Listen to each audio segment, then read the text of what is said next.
et injustifiée.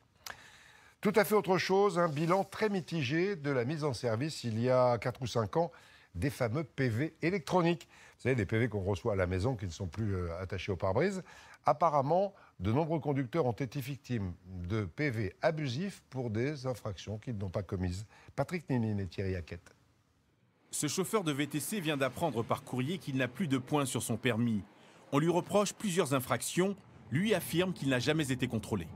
On peut parler d'un feu, d'un stop, de plein de choses comme ça. Donc plusieurs amendes et vous ne savez pas d'où ça vient. Je ne sais pas d'où ça vient. On m'a jamais on m'a arrêté.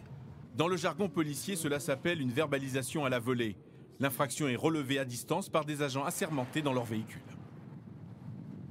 Il y aurait des policiers qui auraient été dans une voiture à côté de moi et qui m'auraient vu commettant l'infraction.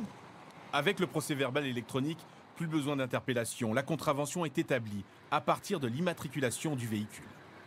Dès lors qu'il n'y a pas d'interpellation du conducteur, eh bien, le propriétaire du véhicule peut se voir attribuer les conséquences pénales de l'infraction alors qu'il n'en est absolument pas l'auteur. Autre dérive, l'automobiliste se voit infliger plusieurs amendes pour une même infraction. Ce particulier, par exemple, a été verbalisé en moins d'une demi-heure, 3 fois par 3 agents différents.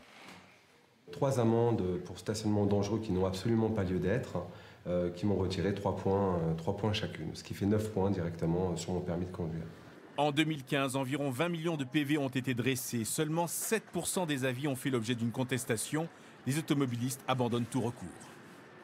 En soi, le PV à la volée est un échec parce qu'il ne permet pas la contestation pour l'automobiliste. Quand on reçoit le PV d'infraction, on ne se souvient plus où on était. En revanche, c'est peut-être une réussite en termes d'argent parce que ça permet à l'État de récolter quand même une certaine somme d'argent. Le ministère de l'Intérieur pointe une défaillance du logiciel et une mauvaise maîtrise de l'appareil par le personnel. Contacté, l'officier du ministère public chargé du traitement des contentieux n'a pas souhaité s'exprimer.